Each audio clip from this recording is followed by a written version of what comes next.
Good evening. Be open to learn new lessons, even if they contradict the lessons you learned yesterday. Welcome to BMC News Live in English, brought to you by Al Hilal Hospital and Medical Centers. I am Vinod Narayanan, joining you with the daily news updates. Today's headlines. Municipal fees reduced for 135 families. Ban on plastic bags came to effect in Bahrain from today.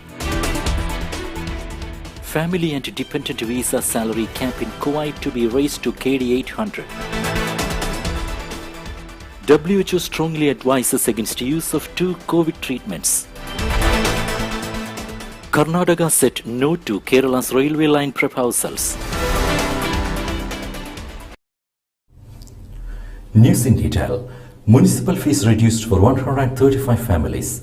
Municipalities Affairs and Agricultural Minister Wael bin Nasser Al Mubarak issued an edict on reducing from municipal fees for 86 Bahraini families living in rented houses for August. The minister said that the decision came based on His Majesty King Hamad bin Isa Al Khalifa's constant keenness to provide decent living for all the citizens through reduced municipal fees, exempting low-income citizens from paying fees in the future for dropping their unpaid debts. This came in line with the directives of Royal Highness Prince Salman bin Hamad Al Khalifa, the Crown Prince and Prime Minister, to achieve the citizens' aspirations. Al Mubarak noted that the ministry is keen to continue harnessing all capabilities and adopting initiatives aimed at enhancing citizens' standard of living by reducing municipal fees in line with citizens' need and living conditions. Ban on plastic bags came to effect in Bahrain from today. Bahrain has banned the production and use of single-use plastic bags, which have been posing a threat to aquatic and wildlife across the region, in a decisive move which comes into effect today. The ban on the import, manufacture and distribution of single-use plastic bags with a thickness of less than 35 microns, announced by the Testing and Metrology Directorate of the Industry, Commerce and Tourism Ministry, is part of the government's plan to protect the environment from pollutants and to reduce the spread of plastic waste. Bahrain and Canada's second round of political consultations held in Ottawa. The second round of political consultations between the Kingdom of Bahrain and Canada was held in Ottawa. It was headed by the Under-Secretary of the Ministry of Foreign Affairs for Political Affairs, Dr. Sheikh Abdullah bin Ahmed Al Khalifa, and the Assistant Deputy Minister for Europe, Arctic, Middle East and Maghreb at the Department of Foreign Affairs, Trade and Development of Canada, Sandra McCardle. During the meeting, the Undersecretary affirmed Bahrain's commitment to further develop cooperation with Canada in various fields and exchange experiences to achieve the vital interests of both countries and people. The two sides discussed regional and international issues of common interest, prospects for bilateral cooperation in strengthening international partnership, in ensuring maritime security, combating extremism and terrorism, and consolidating security, stability and peace in the Middle East and the world. Voter lists displayed in the southern municipality inspected. Municipal councils are pillars of the government process led by His Majesty King Hamad bin Isa Al Khalifa with the follow-up of His Royal Highness Prince Salman bin Hamad Al Khalifa. The Crown Prince and Prime Minister said Municipalities Affairs and Agricultural Minister Wael bin Nasser Al Mubarak. The minister made the statement as he inspected voter lists at the Southern Municipality headquarters in Rifah, accompanied by Legislation and Legal Opinion Chairman, Elections Executive Director Nawaf Abdullah Hamza and other officials.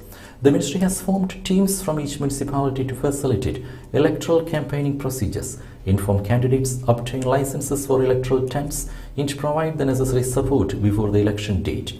A booklet including the instructions and regulations governing the electoral process will be distributed to the candidates, said the minister, noting the appointment of Southern Municipality Director General Assam Abdul Latif Abdullah as ministry's coordinator with the Elections Executive Committee. Education Ministry asserted continuous efforts with Health Ministry to ensure safety of students. The Ministry of Education has asserted continuous coordinated efforts with the Ministry of Health to ensure the health and safety of the students as well as the educational and administrative staff in public and private schools.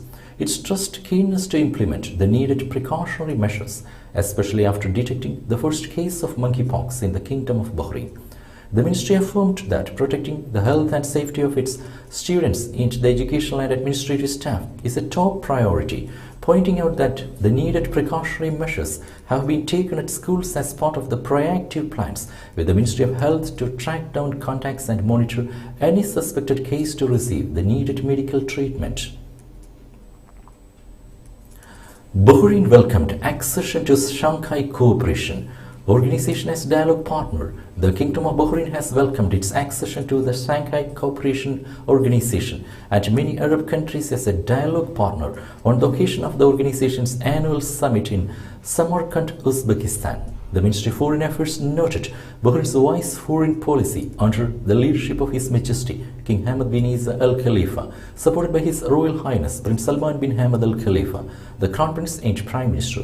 It reiterated Bahrain's constant and diplomatic values that call for human solidarity, rapprochement between people and regional and international cooperation in consolidating international peace and security, settling disputes by peaceful means, and supporting sustainable development goals. It stressed Bahrain's aspiration to build strong links of dialogue and constructive coordination with the Shanghai Cooperation Organization, which would strengthen regional and global security, peace and stability in addition to combat violent extremism, terrorism, drug trafficking and money laundering.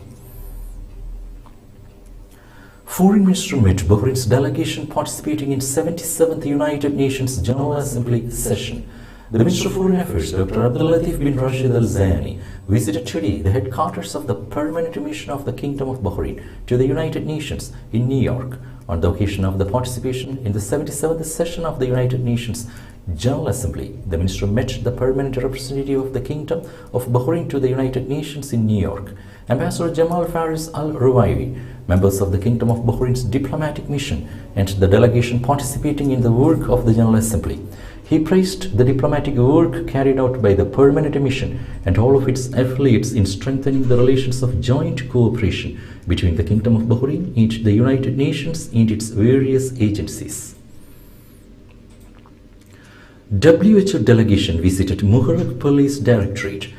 Deputy Director General of Muharraq Governorate Police Brigadier Sultan Al-Kabi received a World Health Organization delegation. Al-Kabi briefed the delegation on the efforts of the Directorate during the COVID-19 pandemic and the services provided by its Family and Children Protection Office.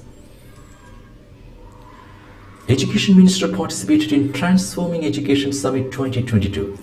Commissioned by His Majesty King Hamad bin Isa Al Khalifa, Education Minister Dr. Majid bin Ali Al Nuaimi took part in the Transforming Education Summit 2022, held at the UN premises here, with the participation of education ministers of countries all over the world and the representatives of countries, agencies and international organizations.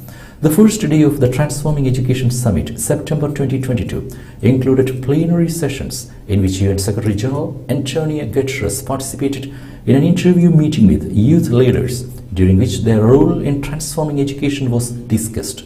UN Deputy Secretary General Amina Mohammed and President-elect of 77th session of the UN General Assembly also participated in the opening session.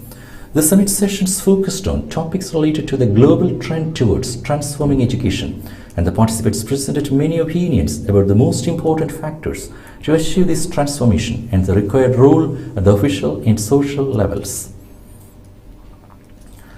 Southern Governor discussed cooperation with Capital Governor. Southern Governor His Highness Sheikh Khalifa bin Ali bin Khalifa Al Khalifa and Capital Governor Sheikh Rashid bin Abdul Rahman Al Khalifa discussed areas of cooperation. Deputy Southern Governor Brigadier Isa Tamir Al Dusri and other officials also attended.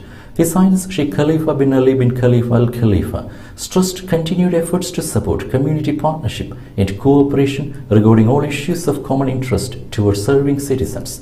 The Capital Governor commended His Highness Sheikh Khalifa bin Ali bin Khalifa Al Khalifa's efforts to build bridges of cooperation and partnership. Today's COVID updates. Lal Hospital and Medical Centers.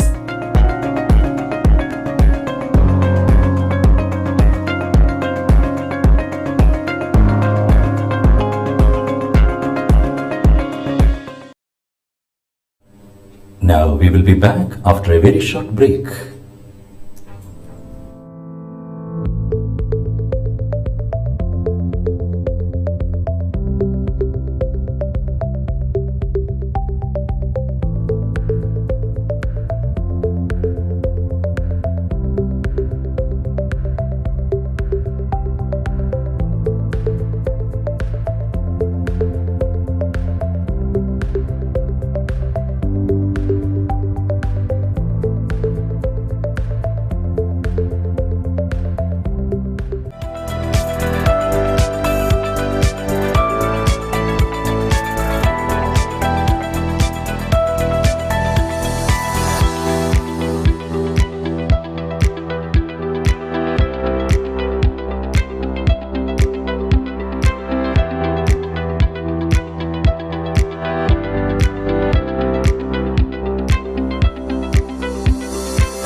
Welcome back.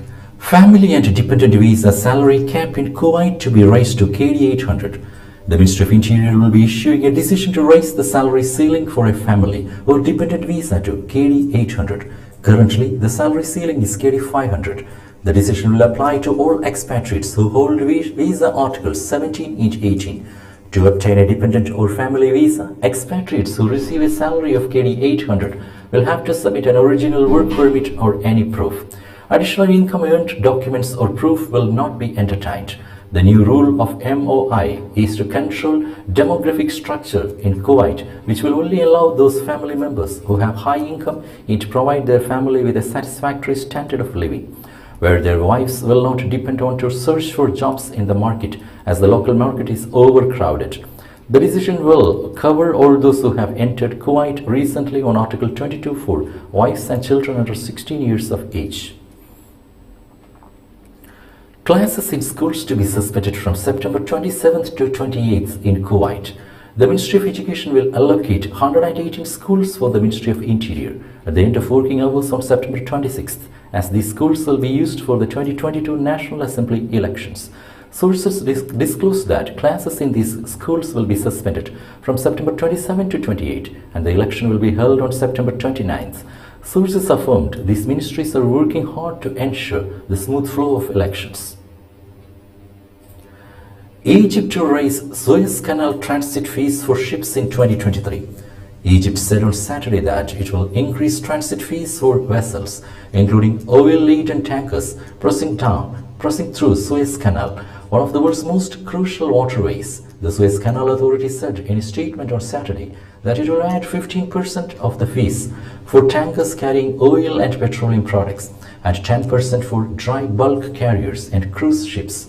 Associated Press reported about 10% of global trade, including 7% of the world's oil, flows through the Suez Canal, a major source of foreign currency to Egypt, the most Arab populous country with over 103 million. World Health Organizations strongly advises against use of two COVID treatments. Two COVID-19 antibody therapies are no longer recommended by the World Health Organization on the basis that Omicron and the variant's latest offshoots have likely rendered them obsolete. The two therapies, which are designed to work by binding to the spike protein of SARS-CoV-2 to neutralize the virus' ability to infect cells, were some of the first medicines developed early in the pandemic, Reuters said. On Thursday, WHO experts said they strongly advised against the use of the two therapies in patients with COVID-19, reversing previous conditional recommendations, endorsing them as part of a suite of recommendations published in the British Medical Journal. Powerful earthquake hit southeast Taiwan, tsunami warning issued. A 6.8 magnitude earthquake hit the sparsely populated southwestern part of Taiwan on Sunday, according to the island's Weather Bureau, sparking a tsunami warning. The U.S. Geological Survey measured the quake at a magnitude 7.2 and at a depth of 10 km, Reuters reported. Taiwan media said a low-rise building housing a convenience store collapsed, while at least one train carriage was derailed at a station on the east coast. It was unclear if there were any casualties. The Tsunami Warning Center issued a warning in Taiwan after the tremor. It said hazardous tsunami waves were possible within 300 kilometers of the epicenter along the coasts of Taiwan. Japan's weather agency issued a warning for tsunami waves of 1 meter for part of Okinawa Prefecture following the earthquake. Karnataka said no to Kerala's railway line proposals. Kerala Chief Minister Pinarayi Vijayan met Karnataka's CM Basavaraj Bommai on Sunday in Bangalore to discuss several issues concerning the two states, including the extension of these railway lines to Karnataka. Bommai is believed to have said no to the proposals of the Kerala government to extend railway lines to Karnataka. Post the meeting, Karnataka Chief Minister Basavaraj Bommai said to reporters that there is a lot of cultural exchange between both states. However, the proposals for railway lines, one from Kasaragod to southern Karnataka and Mysore to Thalassery, fall in an eco-sensitive zone with National Tiger Reserve and elephant sanctuaries. These are all old proposals which were earlier rejected. Even now, the Karnataka government made clear that it is not possible to give approval to these railway lines. According to ANI, both the chief ministers discussed the interstate and mutual interest topics between the two states that share the border. Karnataka Chief Minister Bommai also felicitated his counterpart, Kerala Chief Minister Pinarayi Vijayan. With that, we come to the end of today's news. Stay tuned for daily news updates in BMC News Live English at 7:30 p.m. every day. I am Vinod Narayanan signing off from BMC News Live. Good night.